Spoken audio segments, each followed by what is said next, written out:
Our pleasure now to welcome in the host of The Right Time with Bomani Jones. You'll never guess who it is. It's Bomani Jones. What's up, Bo? Hey, man, all good. How about you?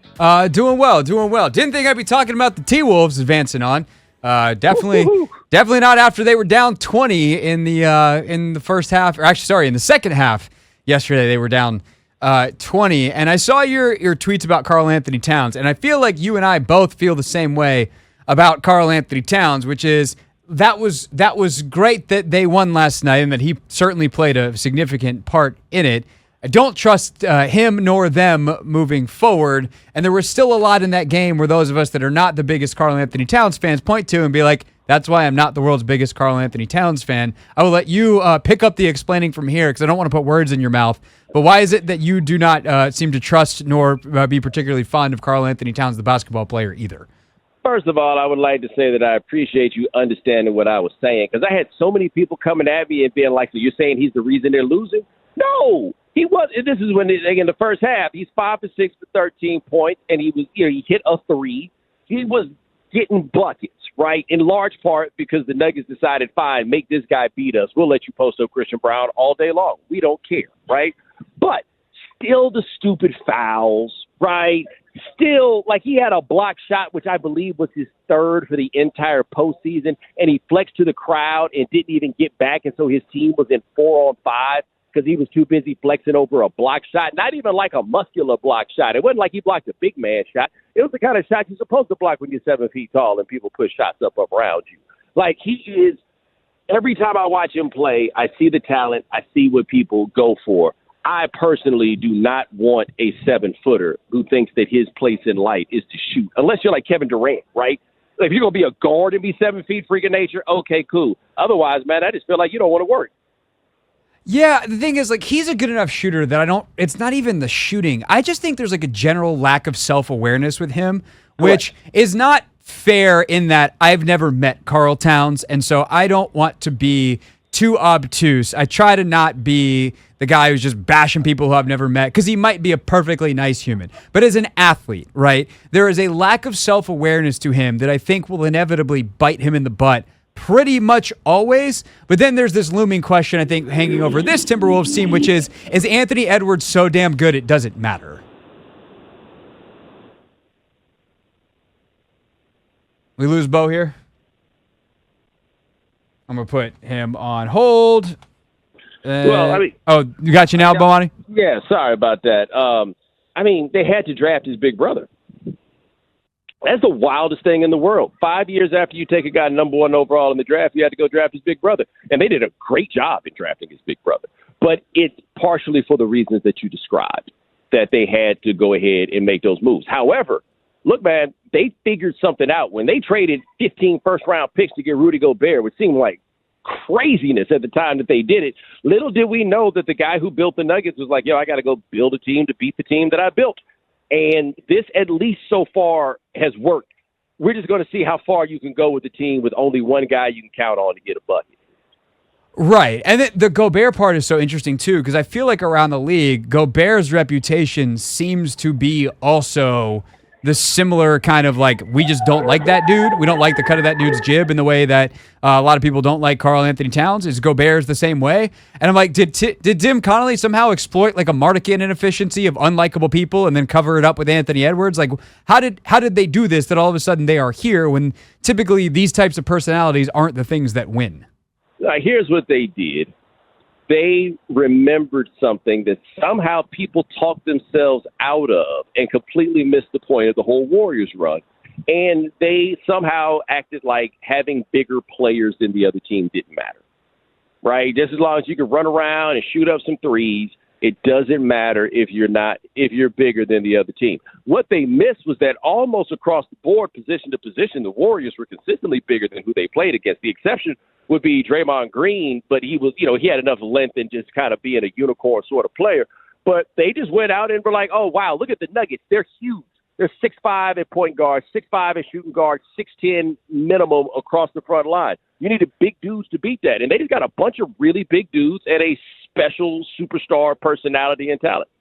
Bomani Jones, host of The Right Time with Bomani Jones. Catch it 3 times a week wherever you get your podcasts. Are you surprised? Like, I'm pretty surprised that Anthony Edwards is this good, because typically in basketball we know who the this good guys are, and he's on some, like, he was a number 1 overall pick, but he's supposed to be one of the number 1 overall picks. It's like, I don't know, we'll see. Hopefully he's like the second or third best player on a really good team. How surprised are you that Ant is this good? I am surprised, if for no other reason than I think that if we were to go through and look at the history of the NBA, the least individually impactful position in history is shooting guard. Part of the brilliance of Michael Jordan and Kobe Bryant is the idea that maybe you could have a championship team that was built around your shooting guard. That's just not what it is. It used to be power forward until there was kind of the renaissance at the position starting about 25 years ago. So the idea that your best player can be a 2 guard and you could be what they seem to be, that part is crazy. But the other part is, I don't think any of us could have forecast that he would have the leadership chops that he did, because there would be no chance. Like, he had that 1 year at Georgia and they weren't any good. He came out of school with people raising the question as to whether or not he had the adequate level of passion for this. And then we find out that he's a killer like the great ones are killers.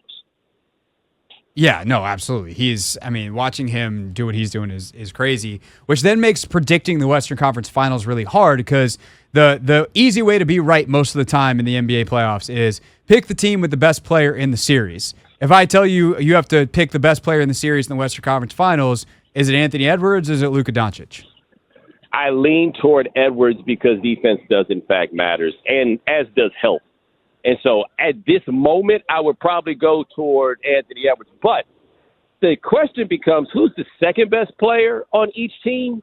And I think that's definitely Kyrie Irving. And it matters in a way that we have to remember that in this whole series, there's really one guy who's been to the mountaintop before. That's Kyrie.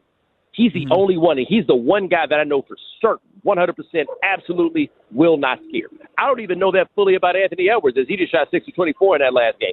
I know that Kyrie Irving is not going to scare. And that being your secondary option, who can be your primary option if you need it, that is probably the biggest thing that Dallas has in mind. I mean, the thing that gets me, though, is Minnesota's so much bigger than them, and Dallas has tall guys who are not big guys, but playing against Rudy and against Karl, their guys don't need to be big.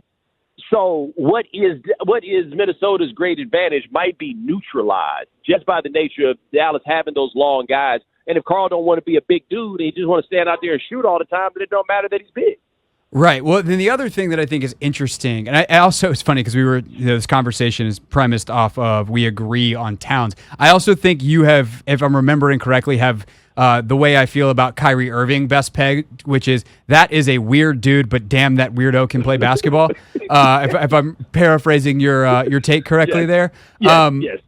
And part of his weirdo-ness helps him be really good at basketball, like you said, because he just doesn't scare. He's just like, I'm Kyrie Irving, and I'm here, and I'm going to make shots. And I think the idea that Minnesota is so good defensively is obviously not changing, but with their length, with their size, with their athleticism, their ability to guard multiple actions and like all these basketball things that basketball nerds like me certainly love, doesn't matter against Dallas because Kyrie and Luka can go 80, 90 possessions of isolation ball, go one-on-one, and it's just who's the dude in front of Kyrie, who's the dude in front of Luka.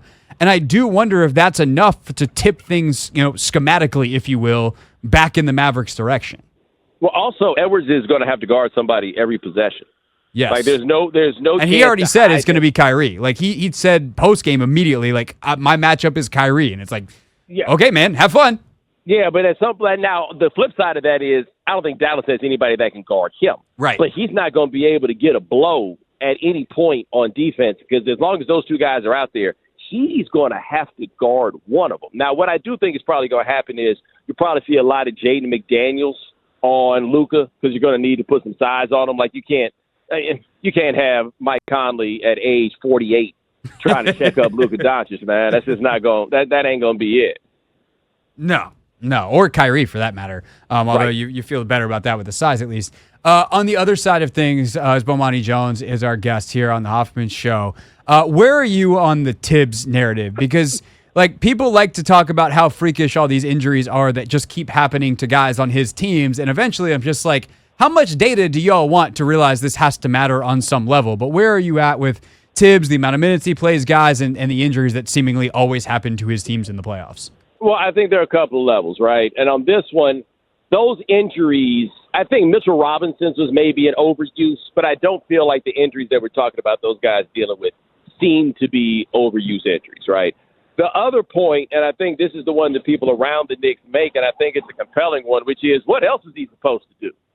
Like, Alec Burks came off the bench and looked like he was trying to get the key to the city in the game on Sunday, but you can't blame him for not wanting to trust Alec Burks. You can't blame him for not, trusting Preston Pugh and some of these other guys that they brought in. I don't think you can blame him for OG's injury. He had just got there.